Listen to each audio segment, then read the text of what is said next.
Join us on Twitter, the Gelotto crew. Get the latest news and giveaways too. We'll keep you informed, all the scoop on Gelotto. Come and join our fun. Or Trent be visiting with the gun.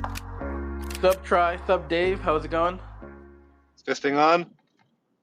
Yeah, man. I think this is your first Twitter space of 2024, or X space, as I should say.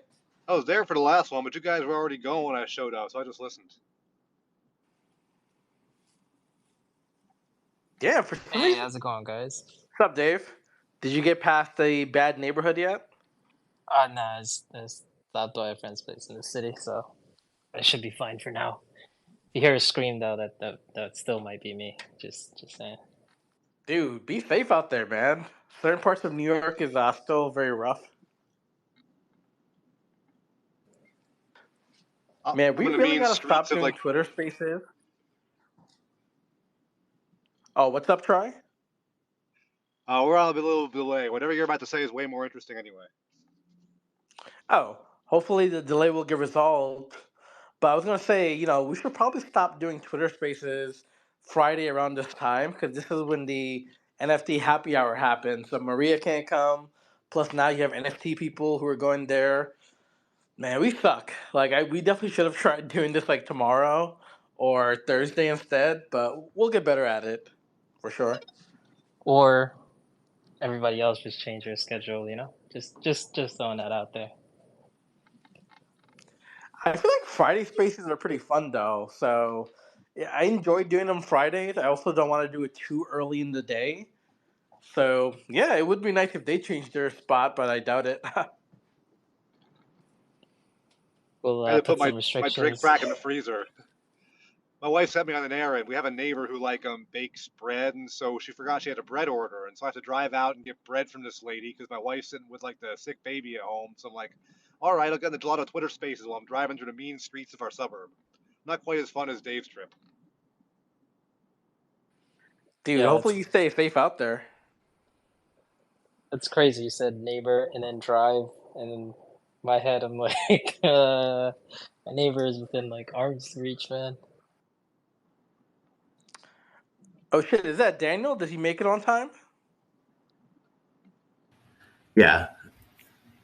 I'm surprised too because Cool, I just awesome, man. broke Glad he made something it. right before I came here, so it's like, oh shit. Not the On your body or on your bicycle? no, just in the code. But nothing public, just on my own, in my own dev environment. But yeah. Before we dive into it, since we always spend the first 5 to 10 minutes ranting about something, I did want to bring something up. I kind of hate that within the Web3 space, everything has to be a fucking DAO. Every decision has to be voted on. I'm part of a couple of different other projects I'm interested in. The art's cool, the idea's cool, but when you have to go and sign, DAO or whatever props every other day, and you have to do it for multiple projects, I'm like, is this really all fucking necessary? It's almost like you want to feel like you're doing cool Web3 shit, so you're purposely making people, go through all of this. We need to create a system that lets people delegate their voting shares, to other people, right? So instead of just delegating to validators, you could delegate to individuals, and then we could have more of a representational democracy instead of some kind of direct democracy, which doesn't exist anyway because it's dominated by the validators and the people with the whales that have all the voting power. I definitely would like to see more of a DAO structure where it almost has either a configurable business structure where you can't say, hey, here's the board of director, here's the CEO, or here's this person. So you can almost delegate certain decisions to either one or many people. And then at any point, if the group is like, hey, you guys are doing terrible, you could also revoke that as well, too. So some sort of system like that, just where I don't have to vote on every little thing, definitely would be nice. I mean, I myself am so just one single track, minded, just always working on the code at the same time.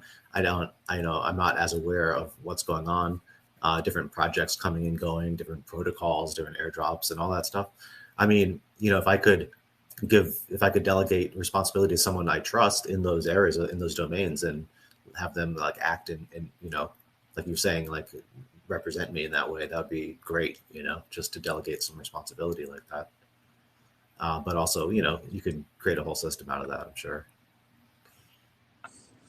I feel the same way, Daniel. I have no idea like how many pots Gelotto's fingers are in now. There's like a million projects. Like I looked at our NFT list and I'm like, who are all these people? Like, you blink and something like there's more Discord messages you can keep up with, and like Gelotto's doing 100 different things. Yeah, and even just in the engineering domain itself, it's just a bunch of different services coming into existence, or different features and different blockchains coming into existence, and it's hard to kind of just learn them all and build at the same time. So, well, that's a different problem though. That's where a neural implant would come in handy next year. I think the problem sort of becomes when you have such a barren landscape where everyone's kind of just doing all the same shit. It's kind of hard to know what is the thing that's going to pop off or really get people excited. We've always said Gelato is a Web3 software company. Yes, we started with gaming, but it's not 100% of our focus. We are going to build, as we have done, general purpose stuff, social apps, DeFi, and other things. And it's kind of nice to be able to experiment, kind of throw out little applications or little things like, hey, what do you guys think about this? And if there's a lot of interest or whatnot around there, now we kind of have a good idea of where we should, put our resources. And this is why Staking as the House is designed so that any revenue that's generated for Gelato, whether it's through the gaming platform, through our new social app that's coming out, Right. or even through just anything, our merchandise, it's all going to flow through Staking as the House. So like everyone benefits from all these different things we're doing, and you're not tied to the gaming for platform. perpetuity too. I mean, as long as the stake is there, so despite whatever kind of fluctuations in the rate of revenue based on what we're doing at the time, it's still there, and I know, personally, I like, part of what makes this fun and exciting is just thinking about all the things that we could plug into it, just to the point where it becomes self-aware and it takes over the world. I just want to plug as much stuff into the house as possible and really use it to fuel the people who are invested in us in that way, and including ourselves. And with the general purpose software, there are just so many opportunities to actually provide useful or enjoyable services and products that people will pay for. And to the extent that all we're doing is selling something instead of risking something, that's just like a straight up gain to the house, versus gambling, which always has a risk of some calculated loss.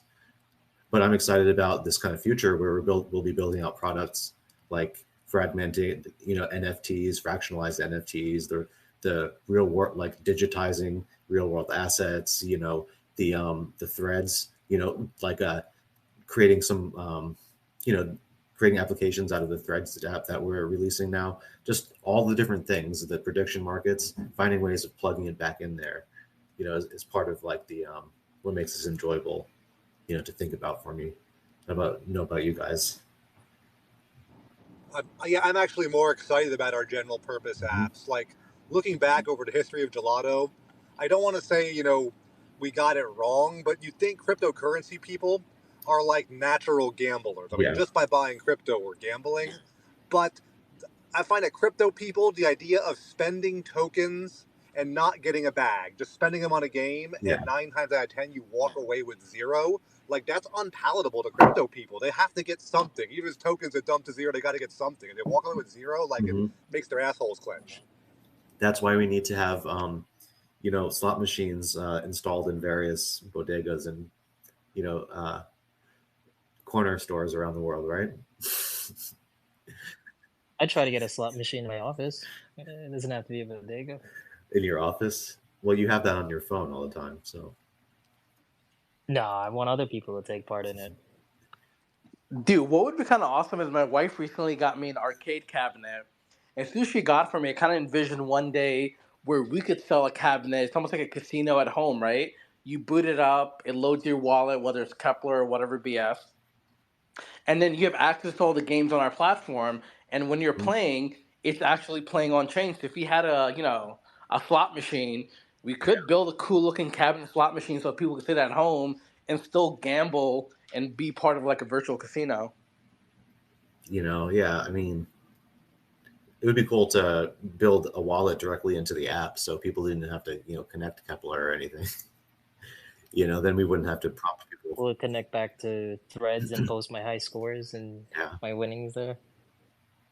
Yeah, I mean, I think as time goes on, we'll just have more of I think the Threads DApp will be, we can branch it off into becoming something like Reddit or something that's dedicated to discussion, but at the same time, we can build upon it and build like a higher level, view, like something that mixes together other kinds of things, on like a unified stream.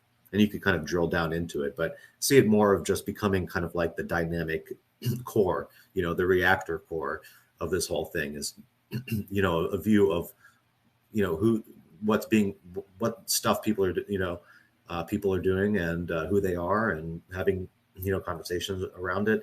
Like I know personally when I go on to, when someone says like, let's explore, they were trying to tell me about a blockchain and then it's like, what does that mean? How do you go visit the blockchain? And then they don't, you have to direct someone to an app on the blockchain. And usually that's a NFT platform or, or a DEX, but there isn't really much of a sense of there being like at least in Cosmos for me, there's no like hub, of activity. It's just kind of a bunch of scattering of different DeFi apps. I don't know what you guys think about that. Just that's my kind of gut feeling about it. Maybe we should take a quick step back because we haven't talked too much about Gelotto Threads. Right. Since you're mentioning it now, maybe we'll just quickly touch upon it. So one of the recent dApps that we're actually going to be putting out very soon, it's currently on our demo site. If you want to use it, play around with it, you can. Essentially, we take a look at what Cosmos could potentially benefit from. And what Daniel was talking about, having some type of central place where you don't just have communication, but you have integration with either other dApps, people can extend it, do something fun with it. Essentially, an online community where you can own your stuff, you can make cool things, benefit from it, almost like a decentralized version of Reddit. Reddit is a great platform, multi-billion-dollar company, but the problem is, due to its centralization, they can make whatever changes they want. And an example of this is maybe it was a few months ago, they decided to kill all third-party developers. They're like, hey, we're going to increase, how much we charge for our API, also decrease like how much you can get. And this effectively killed all the cool custom integrations people can build. And that's kind of fucked up because Reddit is made from people making interesting stuff that other people want to interact with. And it was cool because now anyone could take that information and do things with it, whether it's build an app or trade with it, whatever crazy nonsense. So building on that, I just want to, remind everyone that these threads are smart contracts. Each thread is a smart contract. And what that means is that it'll still function and you'll still be able to look at the data and query it and say, do everything you want to do with it, edit it and delete it, transfer it, whatever it may be, even if the dApp that we have that kind of brings it into our user experience, our front end, goes away. The smart contract itself is kind of like a little service, microservice that exists out there, and that's owned by the creator of the thread, and it's independent of the rest of the application. It's its own sovereign entity. So that's a really cool thing, in my mind. It's like we can do whatever we want to control, how we want to present the user interface in Gelotto, but at the same time, the individual thread itself is something that lives in, has its own identity and its own autonomy and is owned by the person who created it, not owned by us. So, there's we were talking with our Archway team about the possibility of I don't know what what's the term when you turn something into a security, or you turn something into an asset. You can take one of these things and we can make it look and talk like an NFT. So they, threads themselves can be NFTs.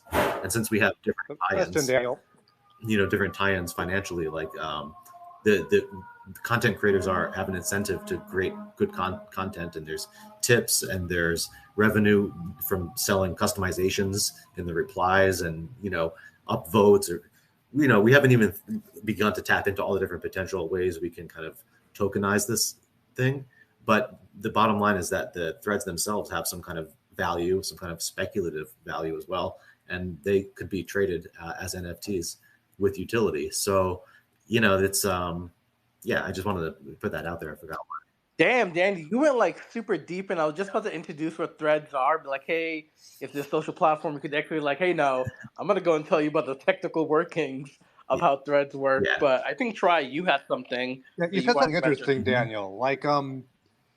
So when I post a thread, you said I own that thread. Like, what does it mean? Like, because to a regular user, I go on the internet and I just see a thread and I can answer to it, interact with it. What does it mean when I quote own that? Well, thread? okay, so when you're looking at like a thread on Instagram or whatever it is, some other platform, you're looking through a window at the contents of their database, and your thing exists alongside of every other thing, and it's under their ownership. It's their database. They can run a command to delete that content or do whatever they want. But in the case of our Threads dApp, when you delete the thread, it actually deletes the data. It removes all the indexes that allow for fast lookup and what allows us to display it in a list of other things. It deletes all the data that's associated with it, and that's that. But at the same time, the larger app, the Threads dApp, the stream, the activity feed, it still functions, but if you deleted your post, you've literally kind of zapped it out of existence. It doesn't exist in any database or anywhere, right? It's like it's gone, and that epitomizes what it means to be a sovereign thing. It's like a living organism, like a cell. It has its boundary and it works within itself, and it's its own thing. It's not like just a row in a database. I would say even to take it further, even just beyond being able to own your own data and actually remove it when you want or control potentially in the future, who can access it. When I think about ownership, I think about the ability to transfer ownership. Imagine you create an amazing meme or an amazing analysis post and you're correct about something and people really love the crap out of that post. Now there's some value to it. This is very similar to what we saw during the recent bull market where people who were popular memes turned themselves into NFTs and sort of sold that. So imagine you can do that here. You can create something really interesting. People love it. And you could take your thread, mint it into an actual NFT, which will capture, where the thread is located, information on it, everything associated with it. And you can actually give that to someone else. So in the future, if that thread is earning a bunch of tips because people love it and you transfer ownership to someone else, now they're earning all the tips or whatever rewards or things that come with that content. If I'm like Elon Musk or something, like if Elon makes a popular post on Gelotto threads, and simply because he's Elon, he's getting $50 of tips a day. He could just sell his post to me for $1,000, and now I'm getting $50 a day. Exactly. Yep. Now you are the owner of that thread. So whatever that comes with that ownership. In the future, we also see threads being directly integrated into other dApps within the ecosystem. Like imagine this. Currently today, if you do on-chain governance, you have to go to a Web2 platform called Commonwealth, post your, governance proposal, have all the communication that were just super shitty, and then submit it on chain, right? But Don't get me started on that. Yeah, I know, I won't. But what we could do with Threads here is get people to make the draft proposal on Threads, have all the communication plus social activities they want, and once they're ready, they can publish that directly on chain plus all the information, with the thread. And this could be taken even further. People could build out cool integrations like imagine when you create a post, instead of creating a post, you create an OTC deal. You say, hey, I'm going to lock up this amount of asset, and this is at minimum how much you're looking for or something. Or maybe you create an NFT, and instead of selling on Stargaze, you want to sell it through Threads instead. That's kind of how we're envisioning, Threads sort of integrating into all of Cosmos and other ecosystems. The goal is to go to each of these chains, deploy their own individual threads, right? So this way Archway will have its own thread, Stargaze will have its own thread, Secret Network will have its own thread. And the beautiful part here is we can actually integrate the unique thing about that chain into that thread. So if you're on Secret Network and we have threads deployed there, now we can enable the ability to have private subreddits or private posts where you would have to explicitly grant certain people access to it, whether through holding an NFT, how much assets they have in a wallet or whatever. Definitely brainstorming a lot of ideas, but like all these things are going to be possible because this is going to be directly on chain. We're glossing over the normal stuff, though. I mean, like, there's all this cool shit Gelato threads can do, but I can also get on the internet with my Gelato peeps and post something like I'm on Reddit and it's on chain. It's something like Daniel pissed out of his keyboard in a week. Like, I mean, you could do the basic crap, like the exchange of information and memes and, porn pics or videos, whatever the hell you want to do. And, like, that's the coolest part. Like, if I could do all this stuff, like, Dude, futuristic stuff that goes beyond the normal, man. that's what's crazy is for people who've been sort of following us this week, we released our alpha version of Threads. So if you're on Archway or if you checked our Twitter, there's like a link to our demo site, and it's actually live on mainnet. So we kind of let it loose, let people kind of test it out, and it's kind of interesting to see the type of content you're getting. There's some like price analysis there. There's random announcements, meme, and there's also porn on there too. And it's crazy that like the porn stuff is earning most of the tips because you can tip people within the app. So if someone makes something awesome, and I think so far almost like 150 or 200 Arch has been given away in tips across all the various different posts. So like I have no idea where this is gonna go. This is like a monster we're releasing on the world, and it's gonna be interesting to see what people do with it. Yeah, and I like what you're saying about the whole multi chain thing, where once we set up the app to we use one of our the tools that's out there to kind of automatically perform the swap or do whatever it needs to do through IBC to allow you to kind of spend whatever tokens you have. Say like you said, for your example with Secret, say there's some kind of secret subreddit, but you don't own Secret, right? We'll set it up eventually so that no matter what you have in your wallet, say you only have Atom, you'll be able to do the transaction, but have the whole swapping procedure taken care of. So, you don't have to go through the whole, DEX process to do these things, which, that'll be important once we have like threads that are spanning, 5 different blockchains, for example. Yeah, I mean, we're excited about releasing it on Stargaze because we have so many NFT related ideas, and it's, plus just from the visual aspect alone, it'll be nice to fill up the feed with visually pleasing content. Stargaze definitely excites me because that's where we could sort of explore NFT DAOs, right? Because Threads is natively on chain, it could access all the information natively. Now we could create a DAO structure. We could gate subreddits and be like, hey, if you want to go to, Goodies versus Baddies or Stargaze Kingdom thing subreddit, you got to hold our NFTs, or if you hold X amount, you can get access to this other private part. So we can do really cool things like that. And the other big focus of Gelato Threads is there isn't enough people in Cosmos with the creativity to build something fucking awesome. So we really have to try and get more normal people onto the platform. And to make that happen, we're actually going to integrate with a service called Web3 Off. This is going to allow you to use any of your existing Web2 flows like Gmail, Facebook, Discord, or whatever to be able to log into Gelato Threads and our app, and it will automatically create the proper wallets and manage everything for you. And by combining this with the power of what Archway offers you, where we can actually pay on behalf of users, I'm almost envisioning a world where you're a normal person. You come onto Gelato Threads because you can make money off content or whatever. You sign up with your Gmail, and every day we give you, let's say, 5 free upvotes and downvotes, 2 free posts, and a couple of other things. And once you run out of it, you have to wait for the time period to be over before you get more. But if people want to get more, let's say, tokens to be able to do more posting and things like that, then we could use Kaido, which offers you be able to take fiat on ramp into Arch or other native assets. So I'm excited about that. It's going to be interesting to see how the activity differs from one network to the other. Largely based on like the gas fees and the way how we can optimize and how we can minimize the expense for the use of this thing. And like on Injective, if the fee is close to zero, I imagine we're going to get a lot of the profile of posts will be very different from what we have on Archway, where the fees are currently higher. And so it'll kind of change the kinds of content that is posted, because of the different constraints.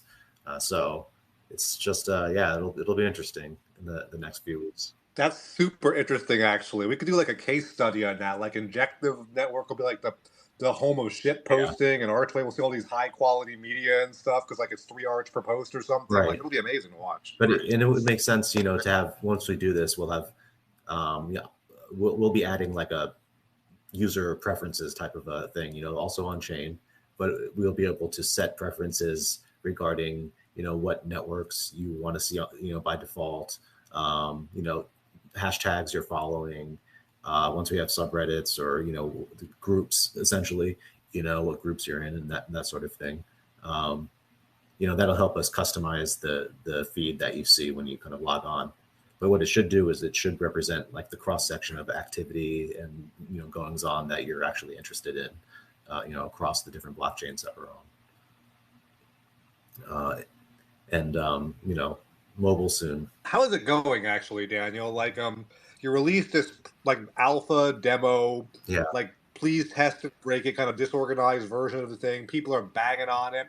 You're getting feedback every day, fixing little things, UI things, finding bugs, using it with pins and duct tape. Like, how is that going? Like, is this gonna, be a workable product in a week, or is it gonna, have to go back to the drawing board? No, I think it's this proof of concept is good to go. I just want to make it work in mobile, and that's it. Once that's there, we can put it online, right? And then there's a bunch of stuff that we should do, bug fixes and nice to haves. Dave and Andrew, I think, were really nice to put together a list of improvements to make. So probably just start going down that list. And like up till now, most of the content on the gaming side and on like the NFT raffle side has been raffles. Somebody submits a request to do a raffle and we create a raffle for them. We haven't really released public raffle creation tools and tools for creating the other kinds of things that we've made.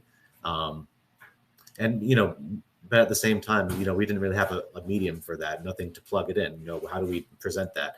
Like we have a section where we have like featured raffles followed by like user uploaded raffles. And, it was kind of like a vague idea of what we should do. But with this kind of stream-based approach, it's pretty obvious, to me. Like we'll have a button to create a new raffle, and a little sidebar will pop in where you can put in the input to that, the NFT and the description of the raffle and the social media links and all the stuff.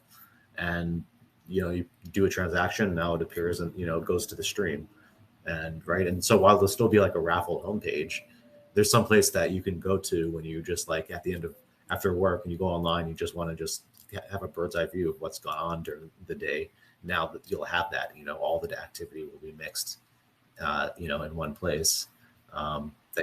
Dude, that's crazy. I wasn't even considering that because I know we want to do NFT raffles on chain on Stargaze ASAP. I wasn't even envisioning them directly integrated into threads where like, hey, I'm going to create a post, but instead of creating a text post, I can create a raffle post or an OTC deal post. And then being able to just see everyone's NFTs almost in the style of different Reddit posts. I think like I'm envisioning it right now. I'm like, shit, this could look very sexy. Yeah. And since there's no reason why we can't customize the threads, right? Or the posts, if something is like a minting event, we can make the little card, that appears, the box that appears for it really artful, with full screen, a nice grid of the NFTs, we can really go all out and make it like, I've always been a fan of like magazine typesetting. And, when you see a nice magazine and you have these kind of geometrical patterns and structures in it, and it's dynamic, and the font is really large and then really small, and they can be really beautiful from a design perspective. And, I kind of always wanted to bring something like that, to the internet, just creating like magazine style displays out of the content. Because why not? If you can write the code to assemble these things dynamically, it's really satisfying and, fulfilling, like from an artistic standpoint. So, Personal question, Daniel. what?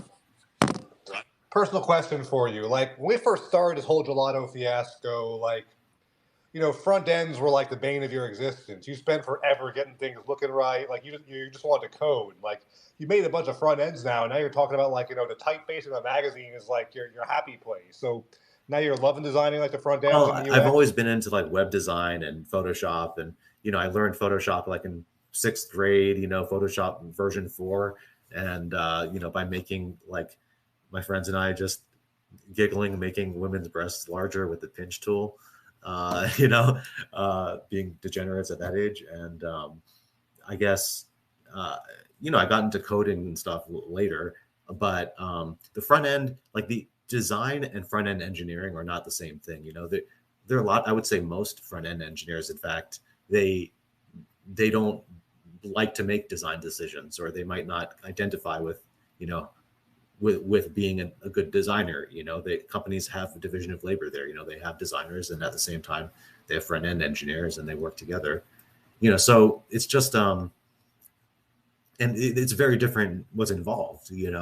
Different skills, and I've always been into the design part, but the front end, yeah, definitely, like Gelotto is the most front end stuff heavy stuff I've done, because that's where the bulk of the work is. Actually, the smart contracts at this point, I have a bunch of stuff that helps it, just like it's a bunch of patterns that I reuse from one thing to the next, and I have modules that let me just plug in functionality that I need. That's kind of like that you often need for a smart contract. So that part is kind of like really easy for me, and the visual stuff is more subjective, and but at any rate, the front end engineering part can be really complicated. Like in the case of Threads or an app like Twitter, or behind the scenes, there's a bunch of stuff happening to try to keep track of like what's being displayed, and kind of optimizing like the requests sent to the server to get the data and to load it, and to and with something where you have an infinite number of threads and comments and avatars, and it can be a challenge, and to know to keep track of it all, do it well, and to allow like you to change network, right, or to change from testnet to mainnet. There's a bunch of stuff that has to happen in the right order, and the UI has to update in the right order, or else it like becomes inconsistent with itself, and it just everything blows up. So there's a lot of like complexity just in the that fundamental aspect of being able to like coherently control like what network you're on and what state everything is in terms of like the data that's in memory, and what's being displayed on the page. And yeah, I spend like many days like working on that sort of thing, and I try to do it quickly. It's difficult work, but it's like while I'm doing that, you always have the anxiety that you want to have something visual to show people. You want to have some visual representation of progress, even though you're making tons of progress under the hood, on the back end of of things, the back end of the front end. So honestly, like that's where most of my growth has been, and it's like, how do I build Web3 apps where it's like a lot of complexity is in the front end code, because the back end code is all smart contracts. There's no Python on the back end. There's no database on the back end or anything. It's just, that's it. Smart contracts and the front end that runs in the browser. That's it. So, yeah, I don't know if that answers your question. So I heard that you could make breasts bigger. That what? You can make breasts bigger. I mean, that's already magic. Like when Gelotto's $10 a token, and like everyone on this Twitter space is a bajillionaire. Like I gotta sit you down for just an interview where you talk about your childhood of like making a woman's breasts bigger in Photoshop or something, and do a podcast.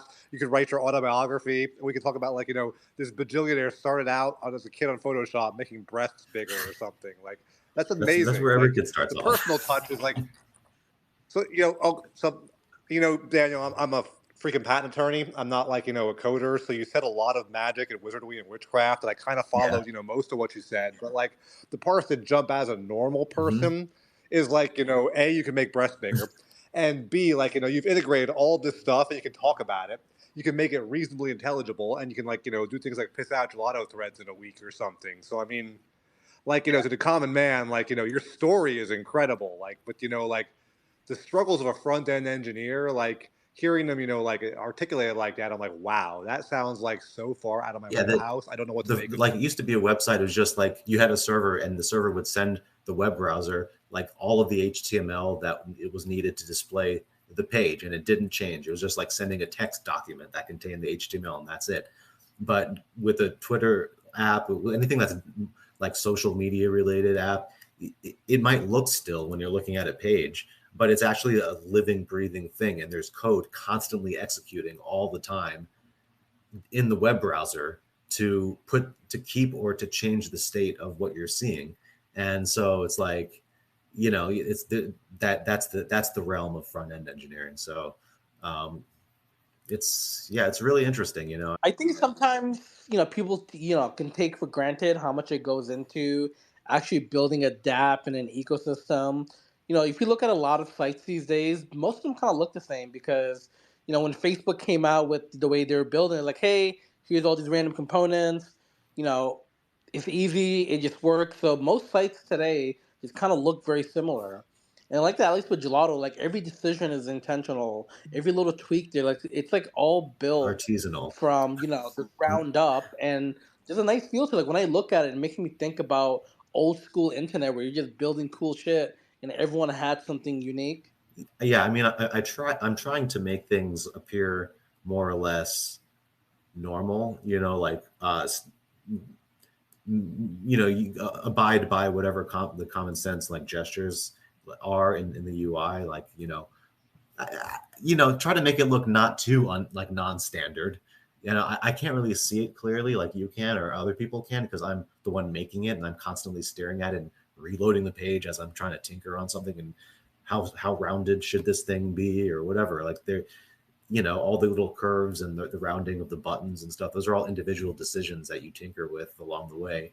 And so, since I don't have like a blueprint that I'm working from beforehand, it's just like what you see as the page is an accumulation of little like changes and tinkering with things while like I'm in that area in the code, so it's just like it's all coming into focus a little bit at different times. The big box and then the box within the big box. It's just different orders, just constantly hopping around the page. So it's like an organic result. And so Daniel, I'll definitely say I really love the depth of where you always go into. Like I always try to jump into random Twitter spaces and other, mhm. place where people talk and whatnot. A lot of times when people are talking about projects or anything, a lot of people just stay very high level. But I love that you go deep into it, the story, the anxieties, the battles, all of it. Like engineering is fucking hard. Trying to build something people want to use, people want to pay for, people want to tell their friends about. It's not an easy, straightforward thing to do, and just having that deeper engineering perspective is awesome.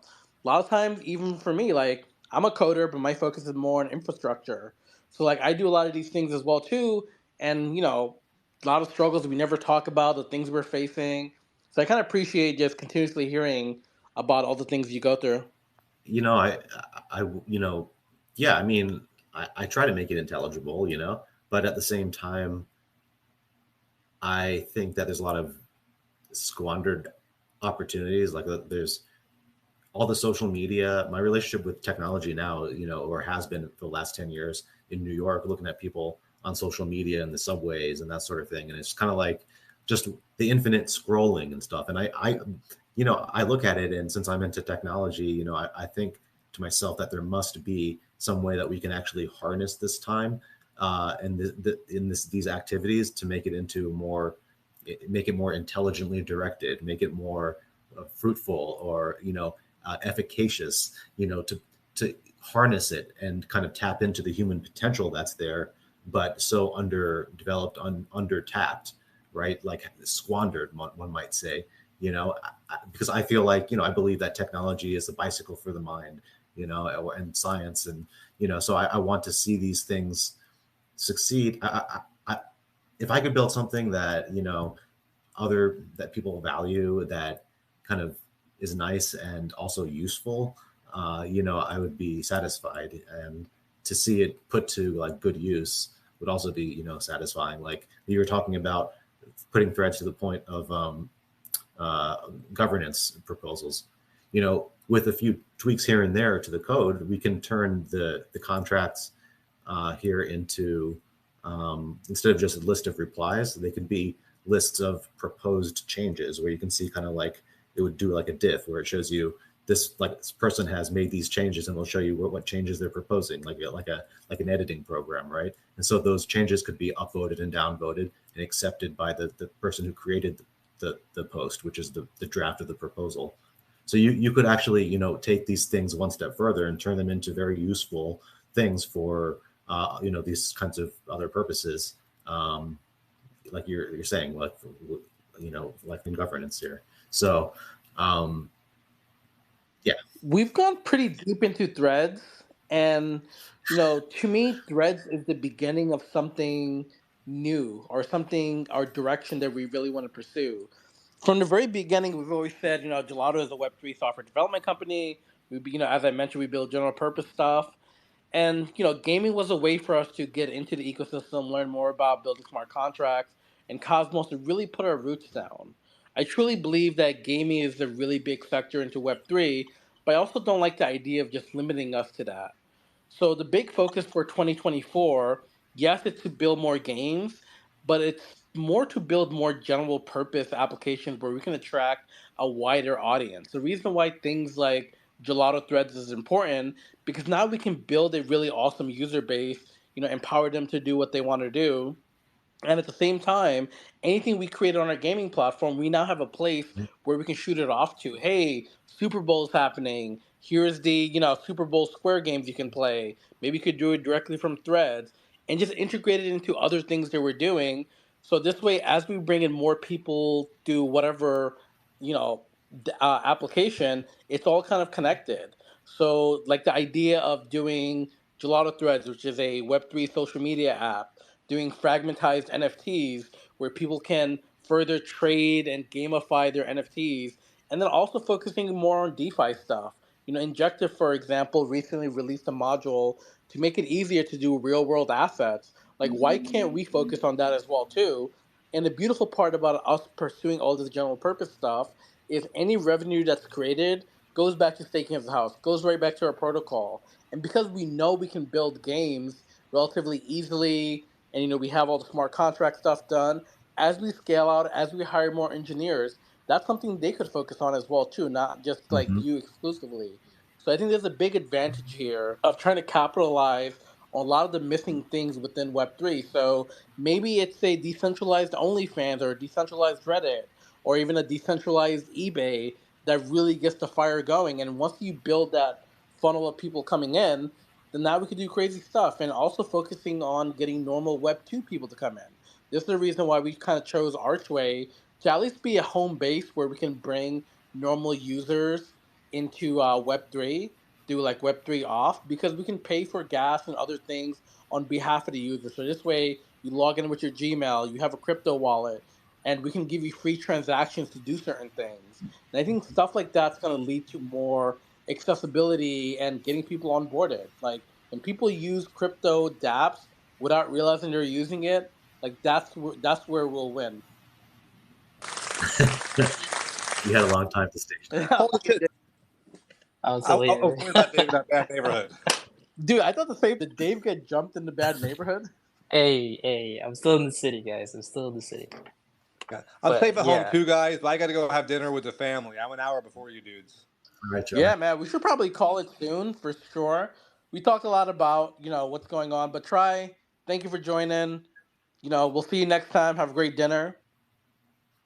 Yeah, always for pleasure. You know, like yeah, you know, my wife's been getting on me like you're doing all this Gelotto crypto side hustle stuff. You got to spend more time with the family, and I like sex a lot, so I'm gonna go do that. Sounds Cool, like a good awesome. idea. Have fun, man. Love you guys. See you later. But I guess the biggest takeaway that I wanted from this particular, you know, space for us is just to get the message out that we're gonna focus more on general purpose stuff this year. You know, Daniel, you have a really great background in automatic trading as well too. Like, why can't we build some more financial applications around that? Maybe allow people to have different trading strategies or vaults of different assets where they can earn interest off it.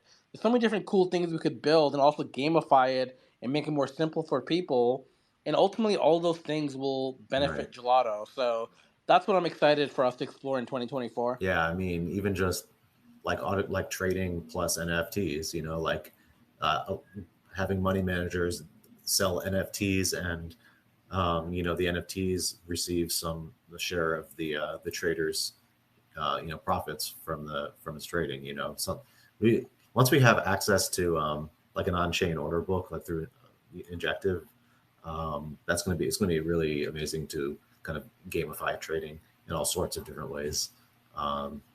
Yeah, so I mean, 2024, I'm just really excited about it, and we're getting a lot of traction now.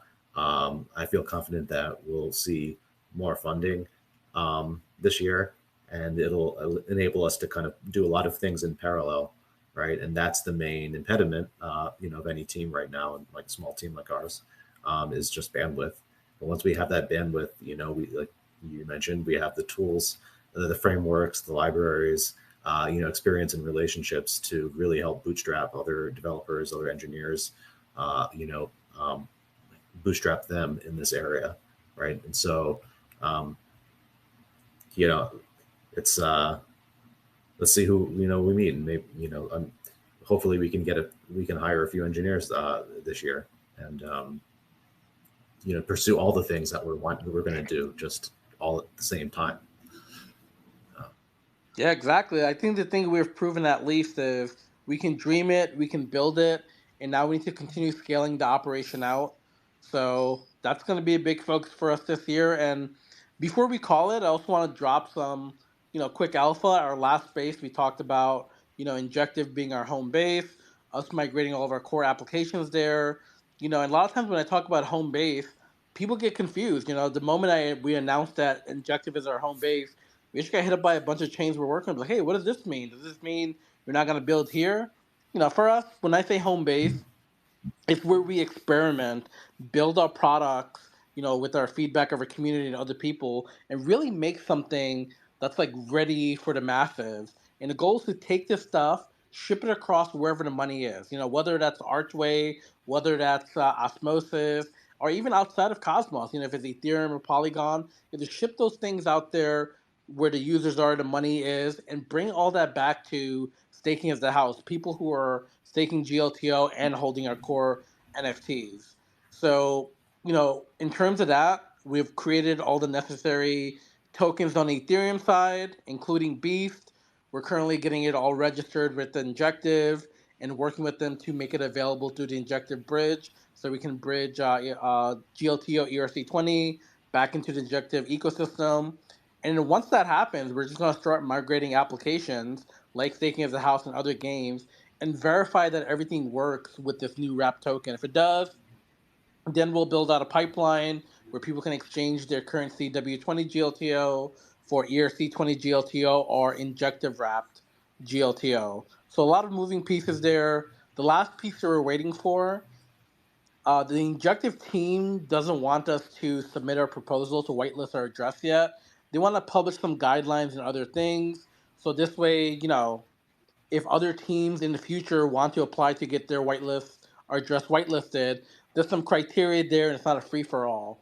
So what they're doing instead is they're giving us access to auth to their wallet that can upload. So this way, we still kind of have a whitelisted address, so we can easily deploy things to Injective.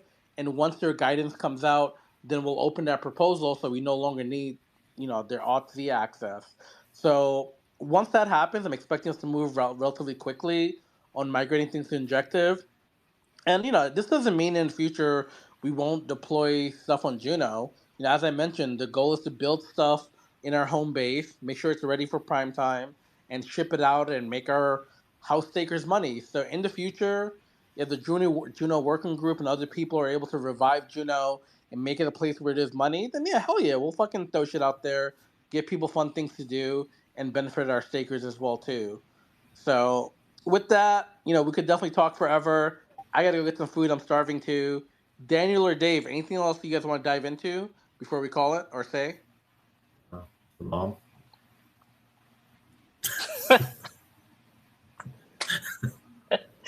No, no, I was just gonna say that it's as much as we're doing like general purpose or application or real world application, I don't think our team lacks any imagination to gamify just about anything that we have or build. So I don't think that that's like a key factor to say, oh, hey, we're going to be focusing a lot on not just building games alone, but we'll be gamifying just about everything. We just gamify threads right on this space. So I don't just Dave, want to run! keep The that out cops are there. coming for you. Those days are long gone, man. What? I should Yeah, also that's it. mention this as well too, before I forget. If anyone, we recently launched something called Discord Casino, so a lot of, interest in it. People have played it or are having fun. So if you're someone who loves playing traditional casino games, we've actually opened up a Discord casino as well too. The way we're doing it a little bit differently is we don't want people gambling directly in Discord. So the way it works is you can get free chips. You can come play games like poker, slots, animal racing, and other things like that. And it's more of a leaderboard style. Every week the person with the highest amount of or the top 10 with the highest amount of chips, they get awesome rewards. And we're currently doing a 4-week series where every week, a sprint will end, and in total, we're giving out over 7,000 USD in prizes. So if anyone's interested, feel free to jump on our Discord, get the casino roll, come play in the casinos. The first sprint is ending this Saturday, and starting Sunday, I believe the next sprint will start, which will be a week. So we're going to be introducing a bunch of new games, and if you're also interested and you want access to more chips, you can buy the Gelotto casino NFTs on Stargaze Season 2. Grab it, come to Discord. The more NFTs you have, the more chips you get. Yeah, come have fun. Dave, I know you've been degenning a bit at Discord Casino, so, I hope you make it on the leaderboard at some point. It's the opposite, man. Every day I run out of chips. I swear, you guys like just blacklist me on all these games, man. I'm like broke on chips, but yeah, I've been banging away at it almost every day. It's We'd it's never did so that to easy. you. It's just really easy to get addicted and just like jump in and you just type in commands and you're just there, and the next thing you know, your chips are down to 0. But good Damn, luck to Dave, don't give everybody away the else. magic, no? With that, we're gonna call it here. It seems like my food just got here, but thank you to Yep. everyone who listened. Thank you to everyone who's gonna listen, in the future via the podcast. We love you guys, man, and there's a lot of great things coming. So we'll definitely catch you next week. Catch you on the flip side.